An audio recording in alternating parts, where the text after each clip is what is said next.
Pero pag ang inimbak mo dyan, yung katotohanan, mabubuhay ka sa katotohanan. Kaya kailangan yung pinapapasok natin, yung nagiging faith natin or belief, kailangan may batayan.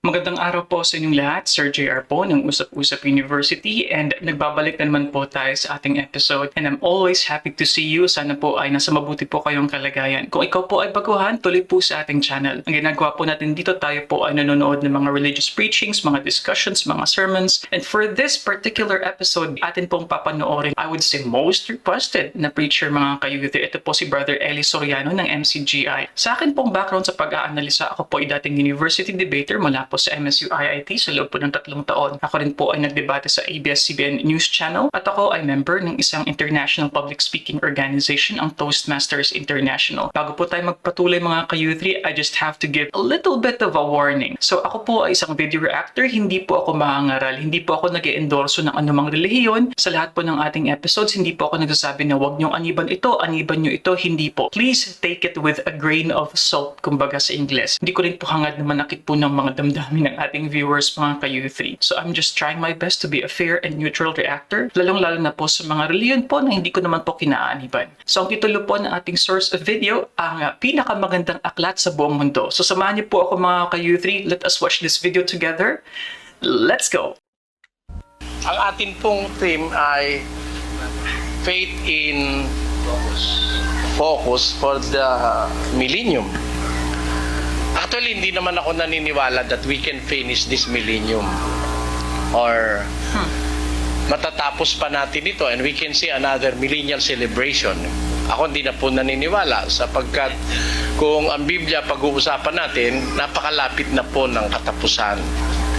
Pero yung inyong theme na faith in focus, naniniwala po akong ito'y very timely kasi yang paniniwala as defined in the Webster Dictionary, it is belief or trust.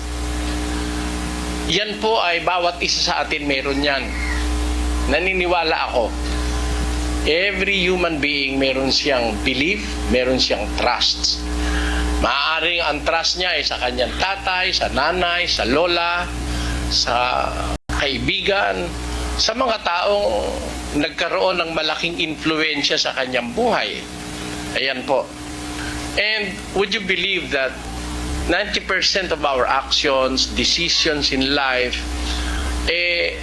yan po'y nakabatay sa ating faith. Even the behavior of the world in general is influenced by the faith.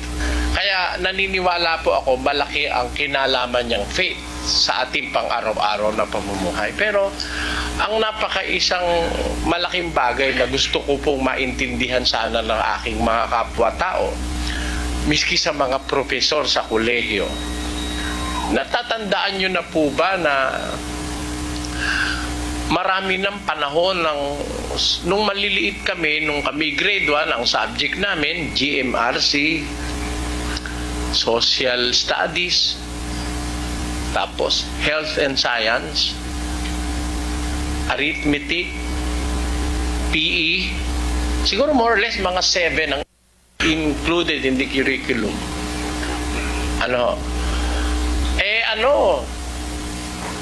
Wala pa po yung wala pa yung mula pa noon hanggang ngayon, wala pa akong natandaan na nagkaroon ng subject o na-include sa pinag-aaralan ng mga eskwela yung salita ng Diyos.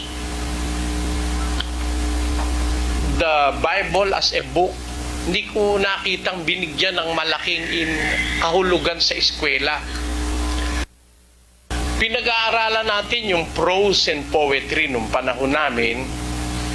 Kinakabisado natin yung Gettysburg Address, yung mga sayings na popular sayings na ikinompose ni Shakespeare. Ang dami naming assignment noon. Kung minsan nga hindi mo na naiintindihan basta't makabisado mo na lang . Ganun po ang nararamdaman ko nung araw na nag-ieskwela ako. Pero there is no place for the Word of God, yung salita ng Diyos. Samantalang naniniwala naman ang tao na may Diyos. Kasi, paano kung walang Diyos? Who made all these things? Sino gumawa? Hindi naman natin magawa. Kahit lang isang star, di ka makagawa eh. Merong galaxies. Ang dami. Yung latest findings ng Hubble Space Telescope ay galaxies trillions of light years away. With each galaxy having billions of stars. Sino gumawa? Okay, so before we continue there mga ka-U3, so una, pagpasensya nyo na po na atin pong pinupost yung mga videos po natin dahil ito po talaga ang format ng Some Reaction channel mga ka-U3 ha. A couple of things na Brother Eli mentioned here that caught my attention. First of all, he did say he doesn't believe that this millennium, na matatapos yung millennium na ito, which is, I'm guessing, this is before year 2000 when this video was shot. Yun po yung estimation ko po. Ano kasi yung title nga ng kanilang, I think this is a Bible study, Faith in Focus in this millennium. The other thing that he mentioned is, if not this millennium, the next millennium. At least medyo safe yung kanyang quote-unquote forecast ni Brother Eli dito. Pero definitely we know if this video was shot in, say, 1999, just before the new millennium, apparently that will not be correct. Dahil syempre po ngayon 2024 na, this is the new millennium before the 1990s. So in general, preachers tend to mention this fact that God is coming. The second coming is very close. It is imminent.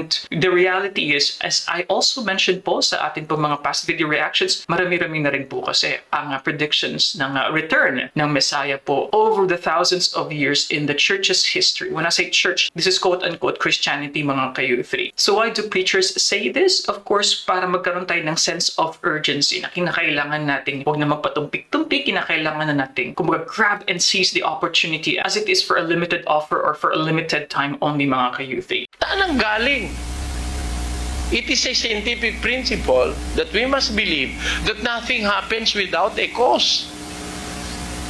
Kung totoo yun that nothing happens without a cause, who caused all these things to become?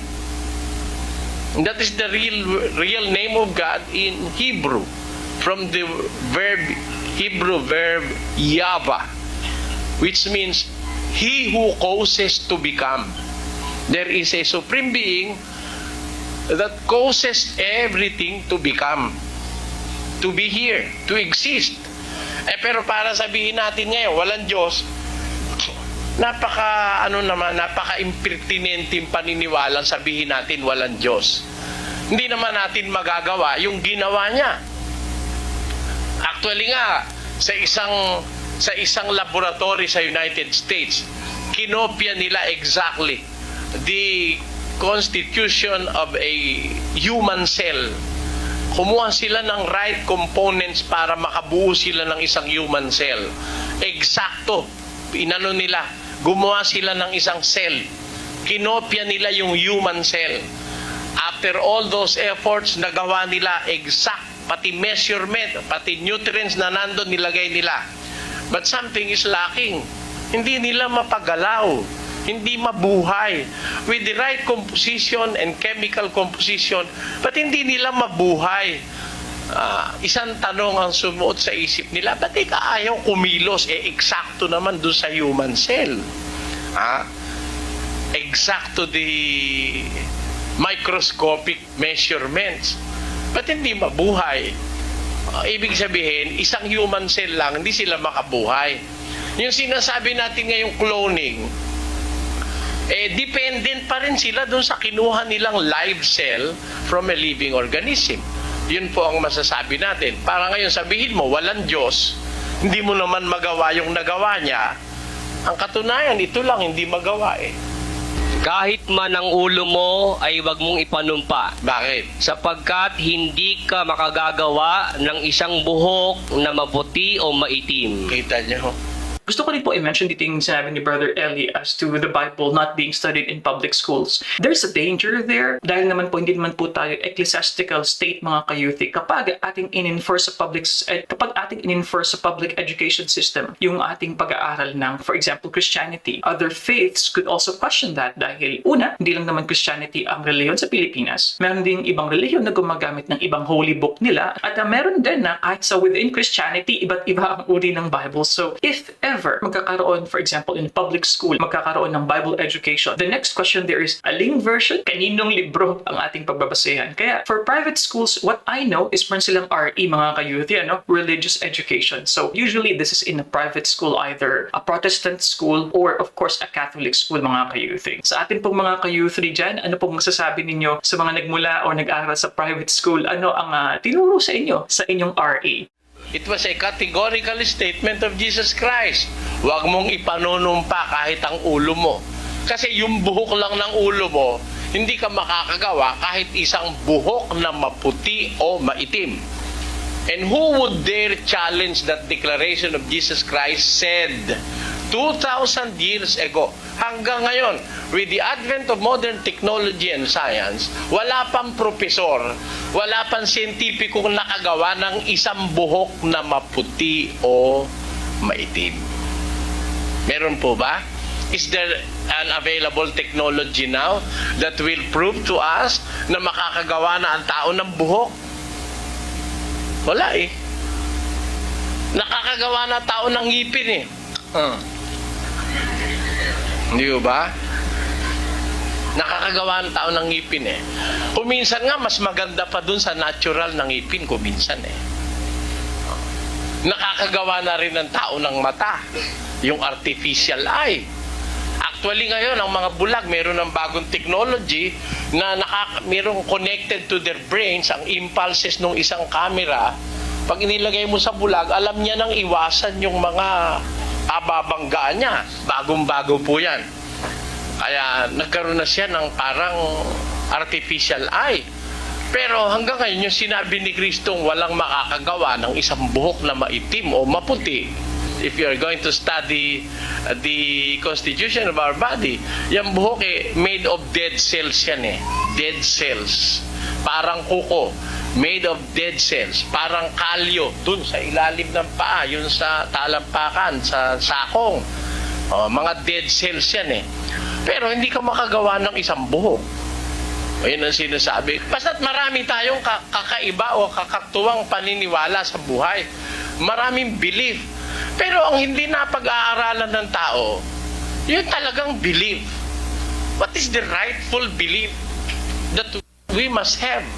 What is the right faith that we must have in our hearts? Kasi pakinggan nyo ko, lend me your ears.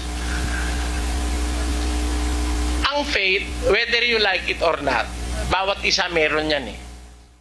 Gusto ko dun po i-mention very quickly on the idea that there's God or there's not God. First of all, we also have to consider that no one was present during the beginning, during the inception of what Earth came to be. So majority of the time, dalawa lang yung pwedeng paniwalaan. Number one is there was a creator, there was an entity, there was a God, there's a being na nag-create. Just when that being declares it to be, it would cause it to become. So yun nga po yung Yava na sinabi ni Brother Eli kanina. Of course, on the other hand, there's also the belief na we don't know because the evidence are not enough. And there's also another thought na because we don't know anything about this, there could be actually no God. Walang isang being. Pwede na hindi isang iglap na nagkaroon ng Earth. It took a long time for us to become who we are. And that is the scientific approach, mga ka-U3. In religion, they believe it is, as it was written, yun na talaga yun. For science, it's always evolving. It's always changing depending on the presence of newfound evidence. Yan po yung pagkakaiba ng perspectives na yan. Sasabihin nyo sa akin, ako hindi ako naniniwala. Meron din. Minsan naniniwala ka kahit sa tatay mo lang o sa kaibigan mo lang. Or sarili. Meron kang faith. You have a trust in you. Yep. Yan parang pag-ibig yan eh. Pagkasama-sama ng tao, meron siyang pag-ibig. Payag ko kayo. Di ba? Unang-una, alam nyo kung sino mahal nun? Basahin natin sa Sarili. 2 Timoteo. Datapwat, alamin mo ito na sa mga huling araw ay darating ang mga panahong mapanganib. Bakit? Sapagkat ang mga tao'y magiging maibigin sa kanilang sarili. Kita nyo? Unang-una, ang mahal nun, sarili. Oh, payag ko kayo? Sige, tutulan niyo ho para lumabas yung katwiran. Tutul kayo pag mali. Kasama-sama ng tao, meron siyang mahal. Unang-una, sarili niya. Ikalawa, Maibigin sa salapi. kita nyo? Oh. Hindi ba totoo? May mahal. Sarili, salapi. Alin pa? Mga maibigin sa kalayawan kaysa mga maibigin sa Diyos. Maibigin sa kalayawan. Hindi ba totoo? Yung kalayawan, it is defined in the Bible as kalayawan. Ang tawag naman dun sa Bibliang English, sa Tagalog, kalayawan, sa English, vices. Oh. Bakit of all the businesses that are flourishing in our times, napaka mabili pagkakalayawan ng tinda mo? Mahal ng tao yan. Mahal ang sarili, mahal ang salapi, mahal ang iba't ibang bagay. Ngayon, pinatutunayan ko lang sa inyo, ang tao, bawat isang tao may pag-ibig. Ngayon, ang hindi lang natin alam, minsan di na natin na pag-uukulan ng pansin, what kind of love is fit for you? So nasabi ni Brother Eli, kanina lamang po sa kanyang main point na lahat po tayo ay may pinaniniwalaan. Lahat po tayo ay may uri ng belief, we all have. And the first one is the love of self, of course. The next one would be love of money. At ang next naman po is yung vices or kalayawan over God. So, naalala ko tuloy yung kanta ni Whitney Houston, the greatest love of all. Learning to love yourself is the greatest love of all. But anyway, that would really make sense. Kasi naman sa isang tao, ang ating buhay na temporal at sekular, wala naman tayong ibang na-experience na satisfaction and pleasure, kundi ang mga na-experience ng ating senses. And doon tayo nag-rely most of the time sa ating happiness, sa ating satisfaction. But of course, for religion is a different thing because it satisfies the deeper desires of human being on his existence. Kung kaya meron po tayo empty space, kumbaga, meron tayong void na kung saan that space could only be completed by your spirituality, mga ka-U3. So hence we have this. And for a person's existence, this may take a long time. Ang iba po, usually sa kabataan nila, in-enjoy nila yung kanilang mga earthly desire. Then comes a time, baka nagkasakit na sila. Doon nila marirealize na, I have to do something more than just satisfy my physical senses, mga ka-U3. Ayun. Yung pag-ibig kasi, damdamin yun ng tao eh. Nararamdaman yun. Sometimes, ang pag-ibig para doon sa kanya sa isa, ang pag-ibig ay learning to love yourself is the greatest love of all. Kung nagkita sila ni Andres, magdidiskusyon sila maghapon. Dahil para kay Andres, pagka natuto kang umibig sa tinubuan lupa, yun ang pinakadakilang pag-ibig. O ngayon, but if we are going to look at the pages of the Bible, there is another information about this matter. Pakinggan nyo. Walang may lalong dakilang pag-ibig kaysa rito. Ito. The speaker is the Lord Jesus Christ. Walang lalong dakilang pag-ibig kaysa rito. Alin ito? Na ibigay ng isang tao ang kanyang buhay dahil sa kanyang mga kaibigan. Ayun. Iba pala. Ang pinakadakila palang pag-ibig, yung matutunan mong ibigay ang buhay mo for others. To sacrifice your life for the sake of others. Actually, that was the principle that was learned by the Apostle Paul. Natutunan ni Apostol Pablo yung prinsipyo na yon. Pakinggan nyo sa unang Korinto G. Basa. Nagaya ko din naman na sa lahat ng mga bagay ay nagbibigay lugod ako sa lahat ng mga tao na hindi ko hinahanap ang aking sariling kapakinabangan, kundi ang sa marami. Kita nyo?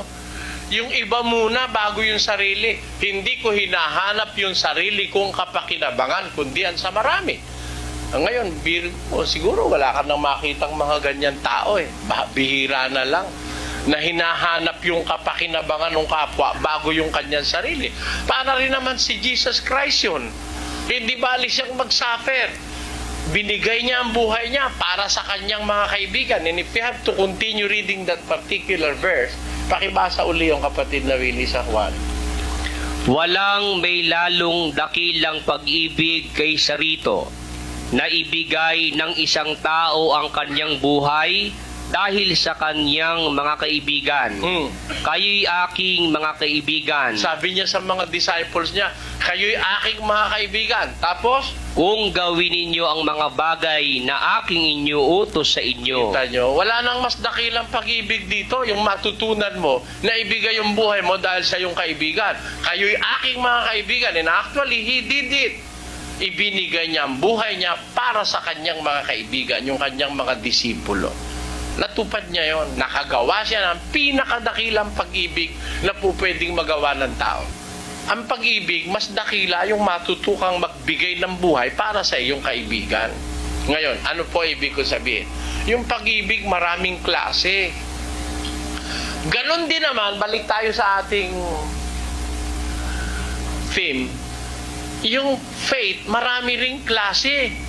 Marami ring paniniwala. At yan, bilang marami, parang pag-ibig, ano? May pag-ibig sa tatay. May pag-ibig sa nanay. May pag-ibig sa kapatid. Sa kuya, sa ate, sa ditche, sa sanse, sa siyaho. O, di ba? May pag-ibig sa kaibigan. May pag-ibig sa asawa. Hindi pwede yung pag-ibig mo sa asawa, ibaling mo sa tatay. Payag kayo? Ano yun? Incest yun. Di ba? Hindi pwede yung pag-ibig sa asawa, ibaling kay kumpare. Fornication yun. Hindi pwede yung pag-ibig sa asawa, ibaling sa anak. Pangit yun. Hindi maganda yun. Very immoral yun. Kaya, ang pag-ibig may kanya-kanyang kinaukulan. Pag ginamit mo sa hindi kinaukulan, mali. Kumbaga sa MRT, diskaril yun. Babaksak yun sa EDSA. Ano po ibig ko sabihin? Ganon din naman yung faith. Meron hong klase-klase ng faith. Kaya lang, dapat alam natin what is the rightful faith that we must have. Kasi ganito para matiyak nyo na ang inyong deduction ay tama, you must base it on authorities. Diba? Halimbawa, sabi ng teacher mo, ang isang star, pagka siya yellowish in color, yan isang matanda ng star. Pagka bluish white in color, young star. Mainit. Pagka reddish in color, malapit na yan sumabog. At pagka sumabog na yan, hindi na star yan. Black hole na yan. Di ba? Diba, sinabi ng teacher mo yon, saan niya binatay?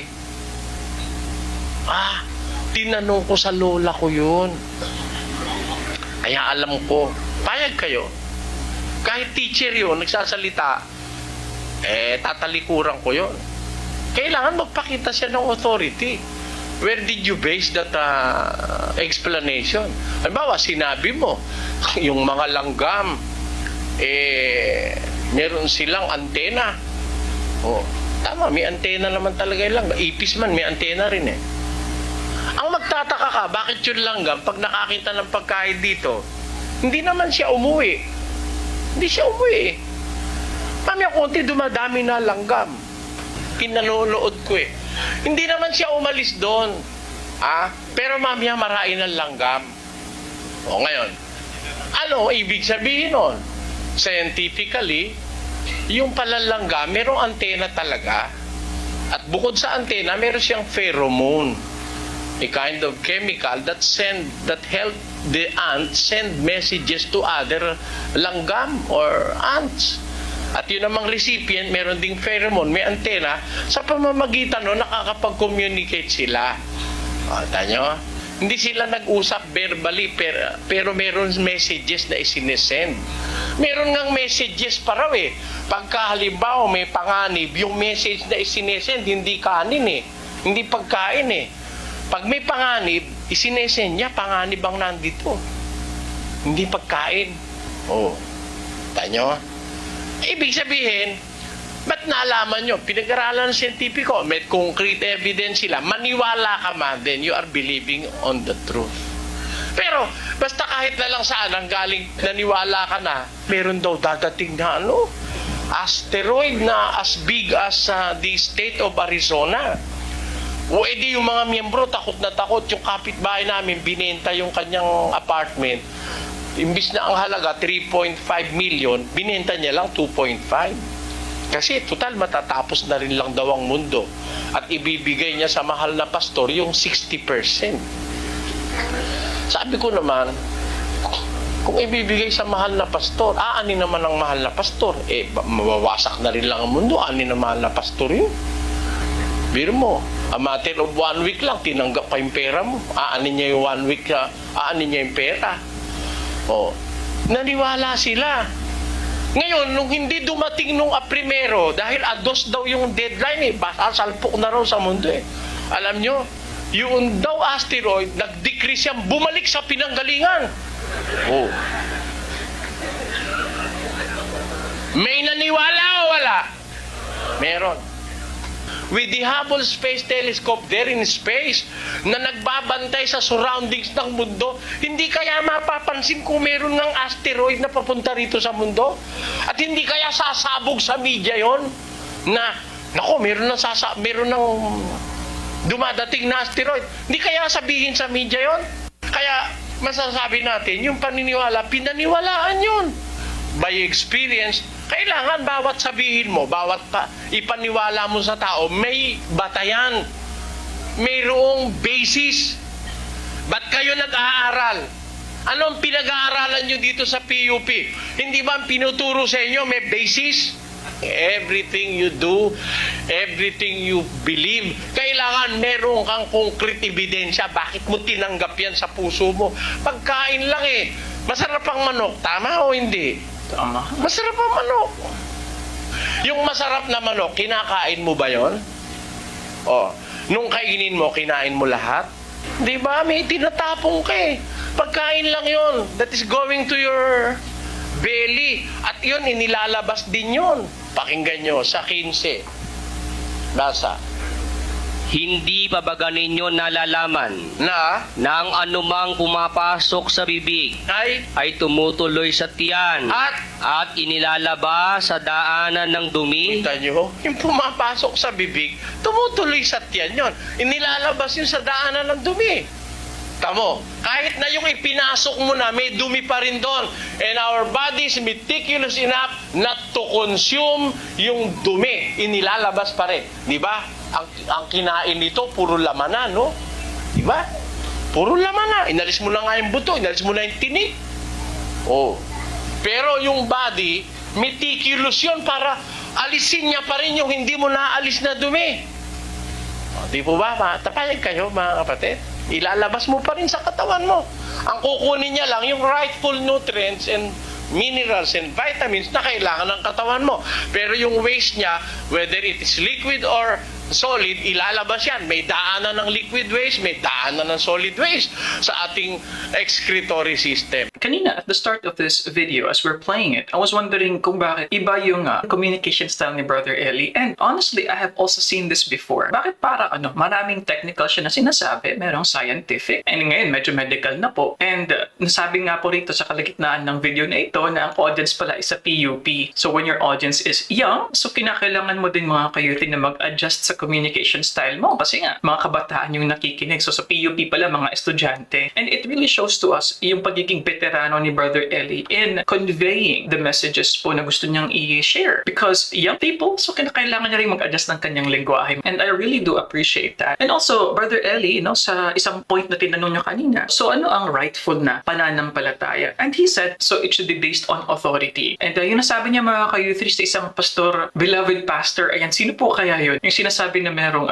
sinlaki ng Arizona doon na asteroid na tatama sa mundo. So I was too young when this video was shown, so hindi ko po kilala yung reference po niyan. So sa mga ka-youth po natin na medyo tanders na po na alam o kilala kung sinong pastor yun, please comment below sino pong pastor yung pinatatamaan niya. Ngayon, ano po ibig ko sabihin? Yung kinakain natin, delikado tayo. May delikadesa tayo. Especially so, pag ang ilalagay natin, sa puso natin ilalagay. Mas masela ng puso kaysa sa tiyan. Ang puso'y isang napakagandang imbakan. Pag inimbak mo dyan hearsay, mabubuhay ka sa hearsay. Pag ang inimbak mo dyan maling paniniwala, mabubuhay ka sa maling paniniwala. Pero pag ang inimbak mo dyan, yung katotohanan, mabubuhay ka sa katotohanan. Kaya kailangan yung pinapapasok natin, yung nagiging faith natin or belief, kailangan may batayan. O, di ba? Nag-aaral kayo, estudyante kayo, hindi naman mahirap kayo kausap eh.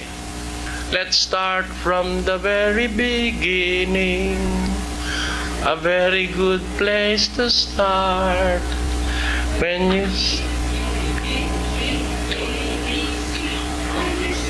you begin with do, re, mi. Do, re, mi.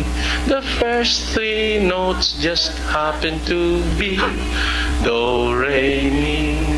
Do, re, mi, fa, sol, la, si. Oh, let me put this way. Do, a deer, a female deer. Re, a drop of golden sun. Me, a name I call myself. Far, a long, long way to run. So, a needle pulling thread. La, a note to follow. So, tea, a drink with jam and bread. That would bring us back to do.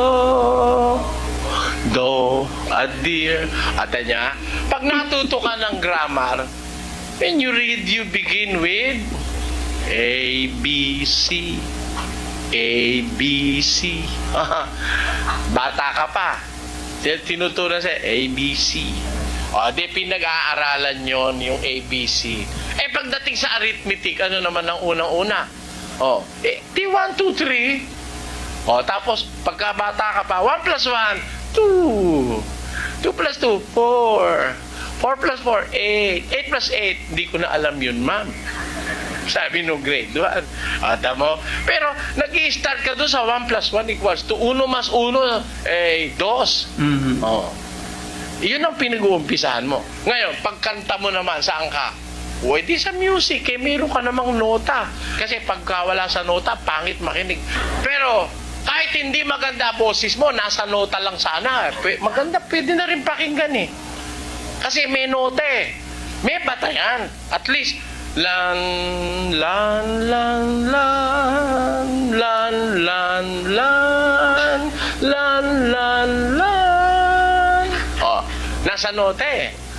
Lan, lan, lan, lan, lan, lan, lan, lan, lan, lan, lan. May nota yun.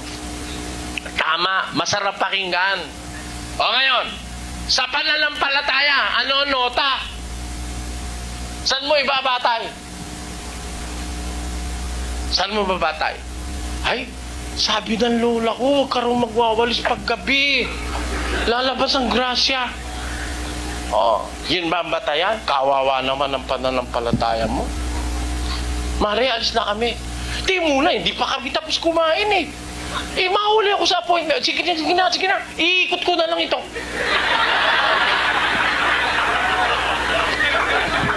Oh, saan mo binatay? Saan galing yun? Na pag umalis na kumakain, madidisgrasya. Para huwag madisgrasya, kailangan ikutin yung pinggan. Saan galing yun? Oh, saan ka nagbatay? Where did you get that? Meron ba man lang scientific? Kasi kung scientific, payag na ako eh. Si St. Paul man, gumagamit siya ng scientific basis in faith. Pero, hindi na nga scientific, hindi pa rin biblical, walang batayan. Ba't mo naman isasaksak sa puso mo yung faith na yon? Wala palang batayan.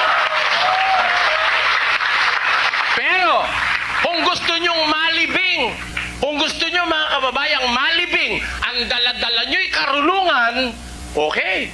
Because we have an authority of faith, and that is the Word of God in the Bible. We dito yan. Tingnan ninyo ang katunayan sa 12 ng Job. Walang pag-aalinlangan na kayo ang bayan, Oh. at ang karunungan ay mamamatay na kasama ninyo. Oh, if you are included in the people of God in the Bible, mamamatay ka, dapat ang dala mo sa libingan yung karunungan. Ang karunungan ay mamamatay na kasama ninyo. If we have to have faith, kailangan alam natin ang batayan ng faith. At alam nyo ang batayan ng faith? Ito po ang sabi. Sa 15:4 ng Roma, ganito ating mababasa. Sapagkat ang anumang mga bagay na isinulat ng una ay nangasulat dahil sa ikatututo natin, upang sa pamamagitan ng pagtitiis at pag-aliw ng mga kasulatan ay magkaroon tayo ng pag-asa. Ayon, sa kasulatan tayo magbabatay. Sa pamamagitan ng kasulatan, magkaroon tayo ng pag-asa. So that we may have hope, kailangan sa kasulatan tayo magbatay. Kaya nga mayroon salitaan Diyos sa Biblia, nakasulat. Kasi po, ito yung mga dokumento para kilalaning legal, nilalagay sa black and white. Ninonotary public pa nga. Yung black and white yun mahirap i-alter yun Ganun ang Biblia. Kaya na, black and white na, salita ng Diyos. Sinabi ng Diyos, masama ang 5 asawa. O, kaya kahit sino pa dumating at sasabihin sa'yo, mag-asawa ka ng 5, masama yun. Masama ang anak dumadabog sa magulang. Sabi ng Biblia, igalang mo ang iyong magulang. Siyang unang utos na may pangako upang mabuhay ka ng malaon sa lupa at ang taon ng iyong buhay ay dumami. Ganyan. Yung pala pampahaba ng buhay yung paggalang sa magulang. Hindi ba nakasulat yun That is the first commandment with the promise. Oh, mga anak, magsitalima kayo sa inyong mga magulang. Oh, mga magulang, huwag kayong maging mapait sa inyong mga anak. Hindi kagaya ng ibang magulang, akong paluin ng anak sa ulod. Ang sabi ng Diyos, yung mga ama, huwag kayong maging mapait sa inyong mga anak. Huwag nyo silang mungkahiin sa galit, kundi turuan nyo sila ayon sa saway at aral ng Panginoon. Nasa Biblia yun, di ba maganda yun? Oh, love your neighbors as thyself. Hindi ba yun maganda? Huwag ka mandadaya. Oh, timbangang pata, sabi ng Biblia. Pati nga sa negosyo, sinasabi, lahat naman nasa Biblia O eto pa, magtataka kayo rito 22:5. Tanyo sa Biblia wala kasing kulang. Kung faith ang kailangan mo, you must have faith in the Word of God. At ito isang bahagi nun. Pakinggan nyo po. Ang babae ay huwag mananamit ng nauukol sa lalaki. O, kita nyo, bawal pala na yung babae magdamit lalaki. O, ano naman ang sabi? Ni ang lalaki ay magsusuot ng pananamit ng babae. Bakit? Sapagkat sino mang gumagawa ng mga bagay na ito ay karumal-dumal sa Panginoon mong Diyos. Kita nyo, masama pala yun. Yung babae nakadamit lalaki at yung lalaki naman na nagdamit babae. Masama pala yun. Karumal-dumal. Karumal-dumal pala sa Panginoon yun. Pag-aralan mo kung di totoo. Maging scientifically at morally. Talagang tama tinan mo, babae. Karaniwan na dito sa atin, ang babae, yung mga loose na palda, no? Nung araw, yung mga alam Maria Clara. Alam mo, nasa biyahe ka, sa bus, malayo, sa probinsya biyahe, naihi ka, sa bukid lang. Okay, kahit walang CR, bababa mo lang yung sayang mo. May takip ka na, di ba? Pag nakapantalong ka, sige nga, ano gagawin mo? Di ba? Yung pantalong kasi, design talaga sa lalaki. Lalaki naman, pagka iihi, tatabi lang siya nun, okay na. Babae, pwede ba naman, tatabi ka rin doon? Hindi. Scientifically naman, yung sa damit lalaki, huwag susot ng damit babae. Kung may gonorrhea yung lalaki, sinuot mo, di nahawa ka. Di ba? Kaya ang Diyos, siya nakakaalam ng mabuti eh. Pati damit, meron siyang batas eh. Pati damit. Eh kaya ngayon maraming babae na nare-rape kasi dinidisplay katawan nila eh. Maraming lalaki, pinagpipiestahan yung dibdib mo. Eh, lagyan mo ba naman ng butas dito eh. Close neck nga, pinutasan naman dito. Eh, de piyesta naman sila. Yung mga lalaki, pasipli pang gano'n eh. Pagka natignan mo, kunyari, gano'n, babalik na naman. Eh, sa bus eh, nakatayo siya eh, nakaupo yung mga babae. Eh, kasi yun ang uso kayo, puro less eh. Meron backless. Di ba? Meron naman, mahaba. Hanga nga ako nung malayo eh. Haba ang damit, ganda ka akong tignan. Mahinhing. Aba, nung lumakad din, lumabas hanggang dito. Yung pala naman, biyak. Oh. Pangit. Kaya pinagpipiestahan, pag hindi na nakapigil, re-raping ka. Kasi ikaw ang nagbigay ng motibo eh. Pati pananamit meron sa Biblia eh. Alin bang kukulang sa Biblia? Kung gusto mo pananampalataya, may batayan. Lahat ng gagawin mo nandun. Magsasalita lang, meron sa salita doon sa Biblia eh. Kung paano ka magsasalita eh. Magbibigay, meron din pa batayan doon kung sino bibigyan mo. Bigyan mo ang sa'yo humihingi. Ibigay nyo sa lahat ang nararapat. Yun ang sabi ng Diyos. Kunin mo yon and you will live a happy and peaceful life. Dahil alam mo ang gagawin mo. Alam mo kung sino ang bibigyan mo. Alam mo kung sino hindi mo dapat bigyan. Wala nang pinakamagandang aklat sa mundo kundi ang Biblia. And I am ready to prove that to you. Walang pinaka-scientific book kundi ang Biblia. Walang pinaka-true in historical accounts kundi ang Biblia. Walang pinaka-exact pag-uusap ay science kundi ang Biblia. And I can prove that to you beyond the shadow of a doubt. Sa lahat ng areas of knowledge, walang pinakamagandang libro na mapagbabatayan natin kundi ang Biblia. Pati sa moral, wala nang mas mataas pa sa moral ng Biblia. Wala na rin mas maganda pa sa advices ng Biblia sa isang may asawa, sa isang anak, sa isang magulang, sa isang kapitbahay. Napakaganda.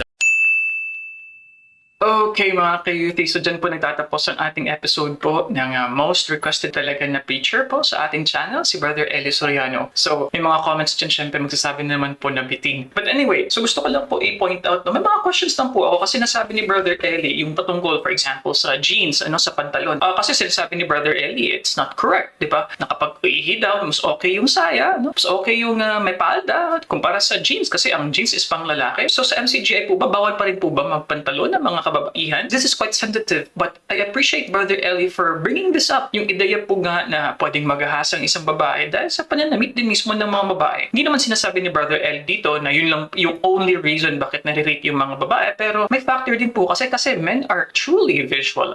So kapag nakikita ng mga lalaki, hindi nila makontrol, then nangyayari nga po ang pang-rape. Isa din po nasabi dito ni Brother Eli, which is, well, technically this is not correct. Yung gonorrhea daw po, kapag nagpalit ka ng damit, gamit ng ibang tao, is pwede kang mahawa. That's not medically true. STIs and STDs are transmitted because of a sexual contact, or very intimate episode with someone. So sa clothing po, hindi po. So I think because this is in 1990s, it's possible that the information then was not enough to tell us about STIs and STDs. Brother Eli is fixed in saying, of course, na kahit na history pa yan, na scientific, medical, ang pinaka-kompleto, ang pinaka-maganda para po sa kanya. Beyond the shadow of a doubt is ang Biblia daw po. Although I do understand where he's coming from, he's a religious preacher, and yung na-mention na nga po natin na ideya po ng sola scriptura, isa pong in-espouse na idea ng early Lutherans at saka mga Protestants po. So ang ideya po na ito is the scriptures alone, is the top basis for faith. And apparently, because Brother Eli is a preacher, definitely he would surely side with the Bible. But I think I look at it in a more relative sense. So para sa akin, yung ideya kasi ng most beautiful could be different from one person to another. But I would say this, the Bible has a lot of things to say in different aspects of human civilization. Para po sa akin, ang Biblia ay magandang guide po sa ating pong pamumuhay dito po sa mundo. Lalong-lalo na po sa espiritualidad at ating pong pananampalataya. So mga ka-youthie, what can you say about this episode? So I hope that you like this. Let us make the comment section interactive mga ka-youthie. Lahat po ng mga mensahe po nyo aming pong binabasa. And speaking of mensahe at mga comments, kung maalala nyo po, meron po akong tanong na binigay the last time po sa ating community post. Yung mga sagot nyo po ay i-feature natin hindi pa sa episode na ito kundi sa next episode natin.